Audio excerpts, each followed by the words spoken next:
गुणम चलते फिरते तीर्थ हैं, हरते सब संताप। हम तो बस इतना जानते, आप सरीखे आप। हम तो बस इतना जानते, आप सरीखे आप। कुंडलपुर के बड़े बाबा की मूल नायक अत्स्यकारी चमत्कारी सर्वभोगारी मनोहारी श्री वास पूज्य भगवान की, परम पूज्य आचार्य भगवान गुरुदेव शेखवाड़ विद्यासागर जी महामुनि राज की, परम पूज्य मुनि शेखवाड़ विमल सागर जी, अनंत सागर जी, धर्म सागर जी आदि समस्त 3,9 करोड़ मुनि राजों की। तो चर्चा चल रही है कि आचार्य भगवान की भावना क्या रहती है कि जन जन का कल्याण हो। क्योंकि जितने भी व्यक्ति होते हैं वो स्वार्थी होते हैं। वो तो बस ये सोचते हमारी दुकान अच्छी चले, हमें भोजन मिले, हमारा मकान बन जाए, हमारी दुकान खुल जाए, या हमें सर्विस मिल जाए, नौकरी मिल जाए। बस नौन तेल लकड़ी, इसमें दुनिया जकड़ी, जैसे वह मकड़ी, आचार्य ऋषि कहते हैं। तो संसारी प्राणी उसी में उलझा रहता है और उसी में उसको आनंद आता है, दूसरे का नहीं देखता है।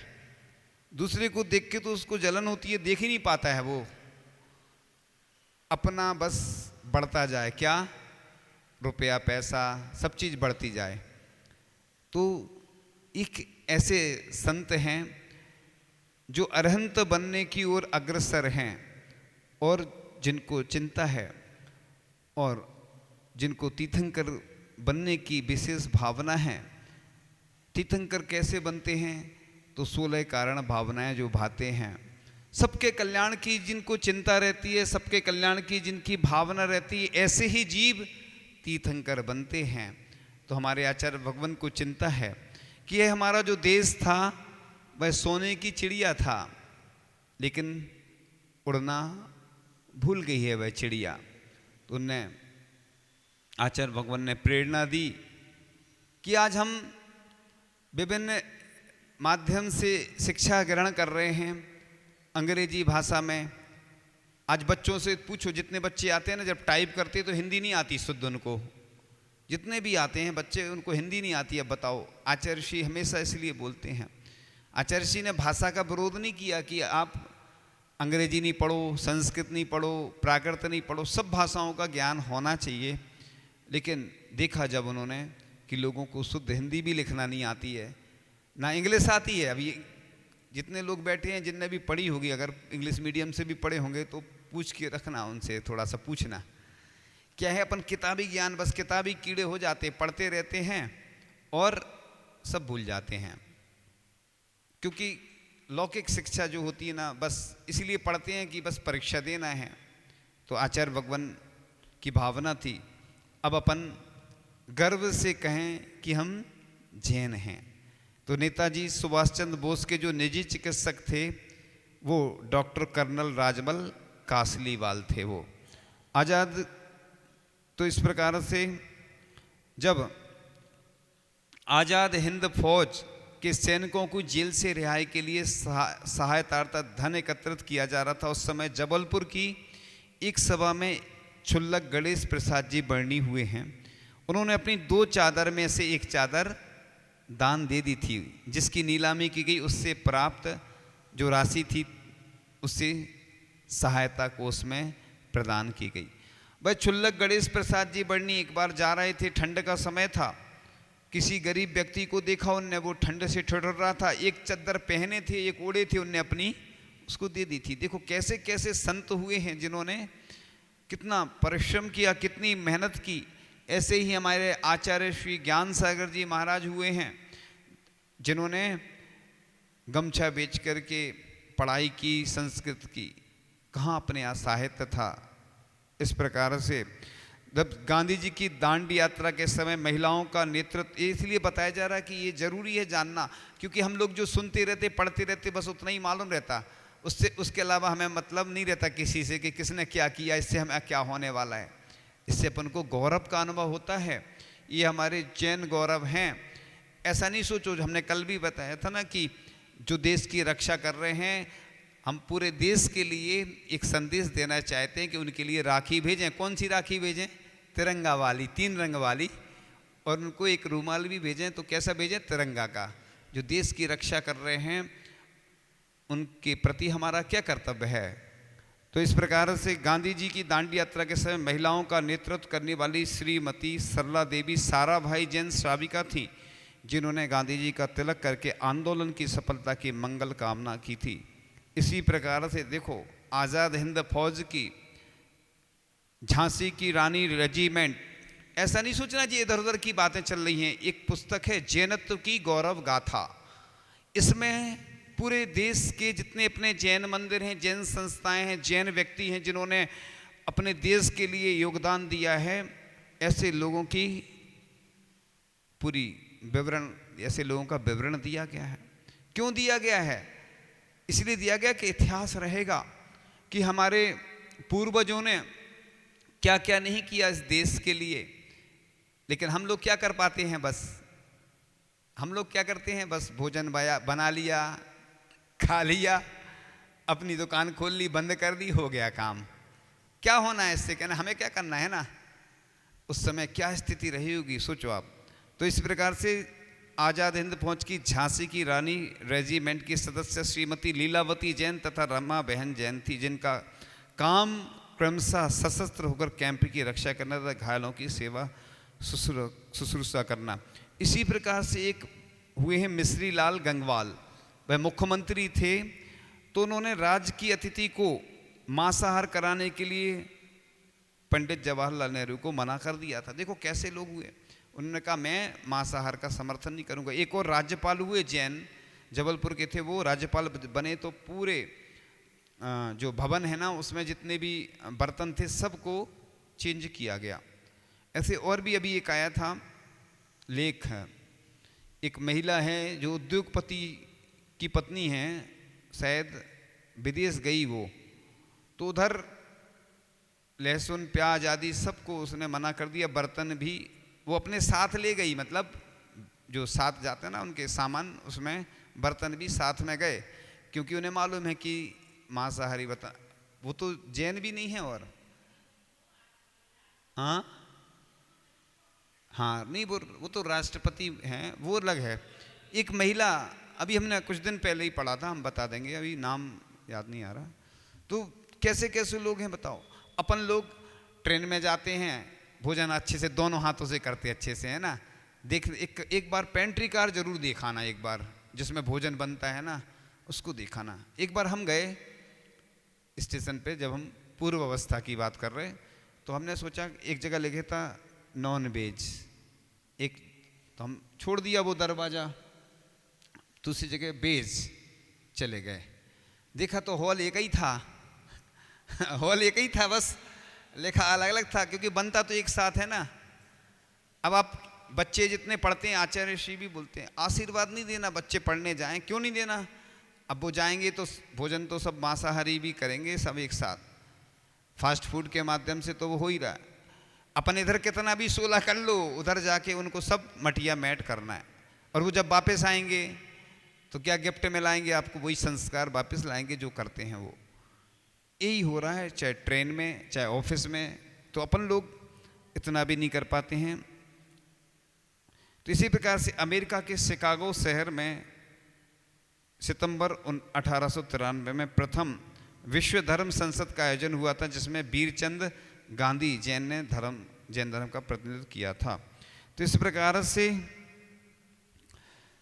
जैन धर्म एक स्वतंत्र ऐतिहासिक धर्म है। अब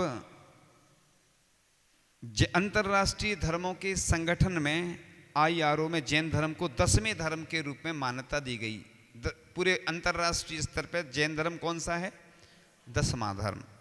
तो इस प्रकार से उन्होंने भी कहा था, पूर्व राष्ट्रपति हुए हैं अब्दुल कलाम, उन्होंने कहा था सत्य अहिंसा ऐसी मिसाइलें हैं जिससे पूरी दुनिया में शांति स्थापित की जा सकती है। इस प्रकार से हम उन्हें भी याद करें जो घर नहीं लौटे। तो आचार्य श्री ने भी कहा है कि इतिहास को लौटाना है, वो इतिहास को जानना होगा। विज्ञान भटकाता है, इतिहास लौटाता है। एक ऐसी आज़ादी है, भाषा, भोजन, भूसा, भूसा माने वेशभूषा, भूसा माने वो भूसा नहीं जो निकलता है उसमें, भेषज माने औषधि होती ना, और भावना ही बदल गई। अब जागना है, पुनः वही भारत लौटाना है। एक गुलामी में अभी तक जकड़ी हुई हमारी शिक्षा व्यवस्था के लिए अब कहने की आवश्यकता नहीं, करने की आवश्यकता है। हमारा पुरुषार्थ लक्ष्य की प्राप्ति तब कराता है जब हम वर्तमान हालत को जानकर उसका दर्द महज समझते हैं। अब वक्त आ गया है पढ़ने लिखने का नहीं बल्कि करने का, ये आचार्य ऋषि ने कहा था। तो ये आचार्य ऋषि की ही बात हम आगे बढ़ा रहे हैं कि आचार्य भगवान की बहुत भावना जो थी, सबको, जितने भी आचार्य ऋषि के पास देश के केंद्रीय मंत्री आए, जब भी आए तो प्रधानमंत्री आए, मुख्यमंत्री आए तो आचार्य ऋषि, बस राज्यपाल आए, अपनी ही बात रखते हैं। देश के जो प्रमुख व्यक्ति जब भी दर्शन करने आते हैं तो बस आचार्य ऋषि। एक बार तो एक केंद्रीय मंत्री ने कहा था, मैं अनेक संतों के पास जाता हूं, लेकिन जिन संतों के पास जाता हूं वो अपनी बात रखते हैं, लेकिन मुझे एक ऐसे बिरले संत दिखे जो सिर्फ देश की बात रखते हैं। उनको बस चिंता है कि इस देश की शिक्षा पद्धति कैसे सुधरे, कैसे इंडिया को हम भारत बनाएं, कैसे हिंदी भाषा को प्रोत्साहन दें। तो सुभाष चंद्र बोस का अपनी माँ को लिखा पत्र आप सुन लें बहुत अच्छे से, क्योंकि क्या होता है ना, ये पुस्तकें तो बहुत सारी आती हैं, लोग क्या पढ़ते ही नहीं है, समय नहीं है लोगों के पास, इसलिए हम पढ़ के आपको सुनाते हैं। बहुत अच्छी चीज़ है। मेरी प्यारी माँ, उसने अपने हिसाब से लिख दिया, चरण स्पर्श, हम तो नहीं लिखेंगे, तो बोलने में। तो माँ बताओ, तो हमारी शिक्षा का क्या उद्देश्य है? मेरे लिए इतना, आप लोग भी सुन लेना गौर से, देखो आपके काम की बात है इसमें। मेरे लिए इतना धन व्यय कर रही हो, दोनों समय गाड़ी से स्कूल भेजती हो, एक दिन में 4-4 बार भरपेट भोजन कराती हो, सुंदर वस्त्र पहनाती हो, नौकर नौकरानी रखवाती हो। मैं सोचता हूँ कि मेरे लिए तुम इतना कष्ट क्यों उठाती हो? विद्यार्थी जीवन समाप्त होने पर हमें कर्म क्षेत्र में प्रवेश करना है, फिर हम जीवन भर गधे की भांति परिश्रम करेंगे और अंत में हमारा देहांत हो जाएगा। माँ आप जीवन में मुझे किस क्षेत्र में कार्य करते देखकर प्रसन्न होगी, मुझे ज्ञात नहीं कि आपकी आकांक्षा क्या है। बड़ा होने पर मैं किस पद पर नियुक्त हूँ जिससे आपको प्रसन्नता होगी? माँ, क्या जज, मजिस्ट्रेट, बैरिस्टर अथवा किसी शासकीय पद पर मेरे नियुक्त होने से आपको सर्वाधिक प्रसन्नता होगी? जन धन कुबेर समझकर लोग मेरी पूजा करेंगे, तब आपको आनंद मिलेगा। बहुत साधन, गाड़ी घोड़ा मोटरें होंगी, बहुत से नौकर चाकर और विशाल भवन होगा, बड़ी जमींदारी होगी, तब आपको सुख मिलेगा। अथवा दरिद्र होकर भी मैं विद्वान और गुणी व्यक्तियों के द्वारा सम्मानित होऊंगा। देखो कितनी अच्छी बात लिखी, दरिद्र होकर सम्मान मिलता है ना। समाज में कोई विद्वान प्रवचन करने जाता है, कोई भैया जी आते हैं, प्रतिष्ठा आदि कराते हैं, तो सम्मान करते हैं, पर नहीं करते, तो वो अलग होता है। और ये जो नौकरी वाले होते हैं वो, तब आपको प्रसन्नता होगी। मेरी तीव्र इच्छा है कि आप मुझे बताएं कि मुझे कैसा देखकर आपको प्रसन्नता होगी। दयामय प्रभु ने हमें मनुष्य योनि में जन्म दिया है और स्वस्थ शरीर, बुद्धि, शक्ति आदि प्रदान की। आखिर किस लिए? ईश्वर ने अपनी पूजन के लिए मनुष्य को ये दुर्लभ गुण दिए होंगे, किंतु हम उसकी पूजा कब करते हैं? दिन में एक बार भी हृदय से स्मरण नहीं करते। माँ, यह सोचकर दुख होता है कि जिस ईश्वर ने हमारे लिए इतना किया, जो सुख दुख में, घर और बीहड़ वन में सदैव ही हमारा मित्र है, जो हमारे निकट सदैव ही रहता है, हमारे मन मंदिर में निवास करता है, जो ईश्वर हमारा आत्मीय है, उसे हम एक बार भी हृदय में स्मरण नहीं करते। संसार के तुच्छ पदार्थों के लिए हम कितना रोते हैं, किंतु ईश्वर के लिए हम अश्रुपात नहीं करते। कोई रोता है, हम जब पूजन करते थे तब तो आंखों में से आंसू निकलते थे। शांतिनाथ भगवान के सामने, प्रतिमा के सामने जब पूजन करते थे, आंखों में से आंसू निकला। हमारे प्रतिक्रमण में भी आता है, जब हम लोग इरियापद भक्ति दोपहर में करते हैं ना, जब आहार के बाद, तो उसमें लिखा ही है, अपनी आलोचना, निंदा, ग्रह आलोचना, ऐसे ही आता है कि आंखों में आंसू आना चाहिए। माँ, हम पशुओं से अधिक कृतज्ञ पाषाण हृदय हैं। पत्थर दिल बोलते ना जिसको, उस शिक्षा को धिक्कार है जिसमें ईश्वर का नाम नहीं और उस व्यक्ति का जन्म निरर्थक है जो प्रभु का नाम स्मरण नहीं करता। प्यास लगने पर लोग नदी सरोवर का जल पीकर प्यास बुझाते हैं, पर इससे क्या मन की प्यास बुझती है? नहीं, मन की प्यास साधारण जल से नहीं बुझती। इसलिए शास्त्रकारों ने लिखा है, भज गोविंद मज मूढ़ मते। भगवान ने कलयुग में एक नई सृष्टि का सृजन किया है। वह सृष्टि बाबू लोगों की है जो किसी अन्य युग में नहीं थी। हम भी बाबू संप्रदाय के हैं। प्रभु के लिए 2 पैर हैं, किंतु हम 20-20 कोस पैदल नहीं चल सकते, क्योंकि हम बाबू, हमारी 2 बाहें हैं, परंतु शारीरिक श्रम नहीं कर सकते, हाथ से काम नहीं कर सकते। ईश्वर ने हमें बलिष्ठ शरीर दिया है, परंतु हम श्रम करना छोटे व्यक्तियों का कार्य समझकर श्रम से घृणा करते हैं। इसका कारण है कि हम बाबू हैं, हम सब काम नौकरों से करवाते हैं। हमने देखा है कि भगवान का प्रक्षाल करने के लिए लोगों के पास समय नहीं है। कौन करता है? वो कौन करता है? समझ गए ना कहाँ की बात चल रही है? आप समझ गए? सारे हम बोल नहीं पा रहे हैं। हाँ, कौन करता है? जो द्रव्य धोता है और जो जल भरता है। लोगों के पास टाइम ही नहीं है इतना कि भगवान का प्रक्षाल करें। आप इस सारे में सब समझ गए ना कहाँ की बात चली? हम खुद नहीं बोलना चाह रहे ना, क्योंकि कुछ हमारी भी मर्यादा रहती है। आप समझ जाओ, अपने अपने उनको बोल देना है ना, अपने अपने, ठीक है। तो नौकरों से करवाते हैं, हाथ पैर चलाने में कष्ट होता है। हम बाबू हैं कि गर्म देश में जन्म लेकर भी हम सर्दी सहन नहीं कर सकते। साधारण ठंड से हम इतना घबराते हैं कि सारे शरीर को वस्त्रों के बोझ में लाद देते हैं, क्योंकि हम बाबू हैं। हम प्रत्येक स्थान पर अपने को बाबू कहते हैं, किंतु वास्तव में हम मनुष्यता से दूर हैं। मनुष्य के रूप में निरे पशु हैं, पशु से भी अधम हैं, क्योंकि हमारे पास ज्ञान है, विवेक है। पशुओं के पास वह भी नहीं। हम जन्म से ही सुख विलास में पोषित होने के कारण तनिक सा भी कष्ट नहीं सहन कर सकते।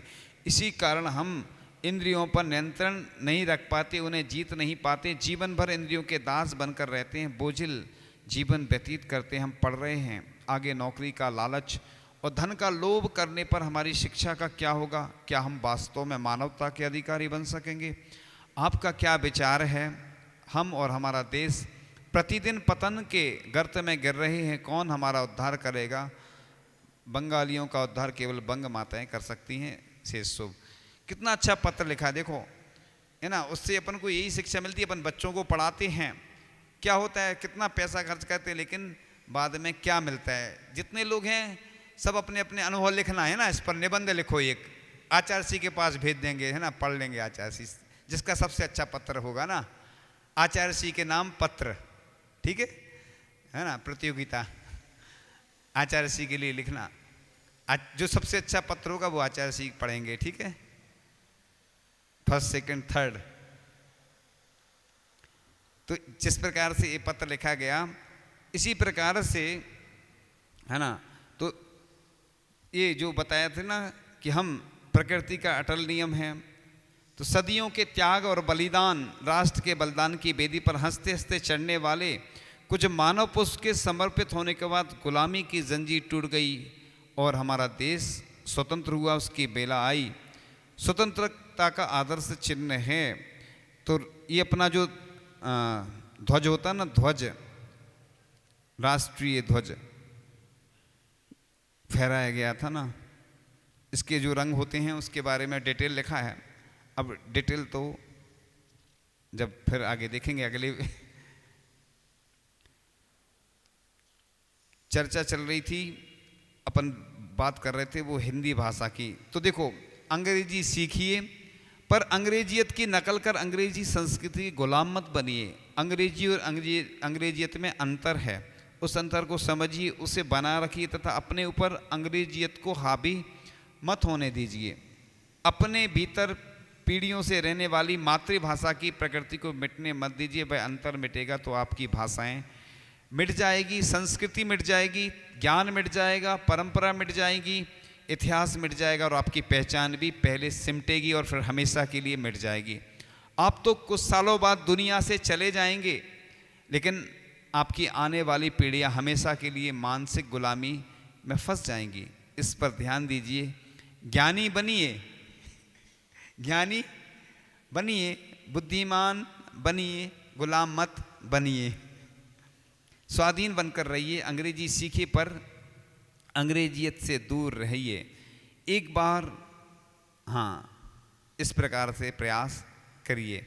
तो आचार्य भगवान ने जब मध्य प्रदेश की विधानसभा में 28 जुलाई 2016 को प्रवचन दिया था, तो आचार्य भगवान ने कहा था कि भाषा का माध्यम अलग वस्तु है और भाषा का ज्ञान अलग वस्तु है। मैं अंग्रेजी का विरोध नहीं कर रहा हूँ, आप उसे भाषा के रूप में पढ़िए, माध्यम के रूप में नहीं। मातृभाषा के माध्यम से सहज सरल रूप से प्रस्तुति की जा सकती है, अतः उसको स्वतंत्रता मिलनी चाहिए। आप भाषा के माध्यम से परतंत्र हैं, इस परतंत्रता को उखाड़कर फेंक देना चाहिए।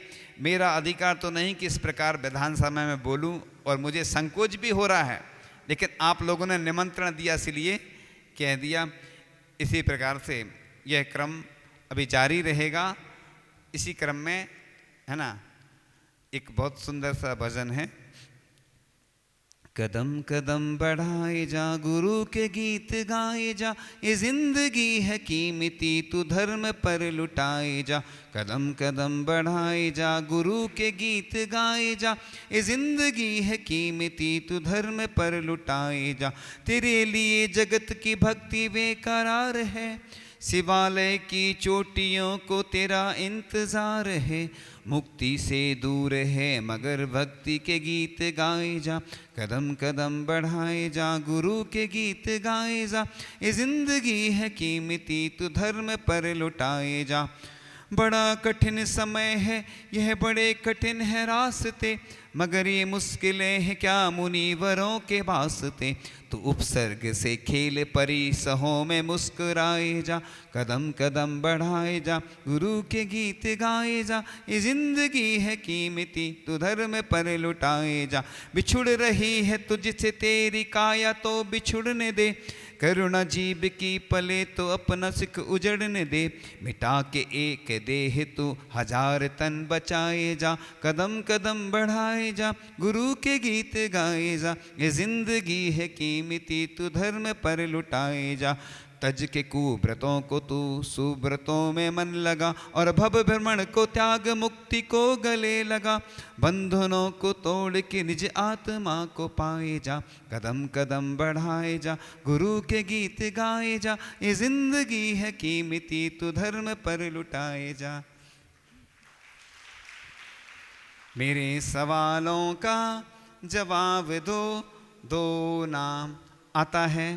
पहला प्रश्न आपके सामने, कौन से जो चिकित्सक थे वो डॉक्टर कर्नल राजमल कासलीवाल किसके चिकित्सक थे? निजी चिकित्सक, डॉक्टर बोलते हैं ना जिसको, हिंदी कई बार नहीं समझते है ना, किसी को नहीं मालूम, आज हाथ नहीं उठ रहा। हाँ बताओ, अच्छा है, फायदा मिलता है। एक व्यक्ति होता है तो उसको मिलेगा अकेला, बहुत सारे होते हैं तो कंपटीशन ज़्यादा हो जाता है। सुभाष चंद्र बोस के, हाँ, नेताजी सुभाष चंद्र बोस के निजी चिकित्सक थे डॉक्टर कर्नल राजमल कासलीवाल। दूसरा प्रश्न आता है आपके सामने, वो कौन से व्यक्ति थे जिन्होंने अतिथि को मांसाहार कराने के लिए मना कर दिया था? नाम, हाँ सबसे पीछे एक ही हाथ उठ रहा है। आज मार्केट थोड़ा ठंडा दिख रहा है, इधर क्यों पीछे देखा करो, आवाज नहीं आती ना घर।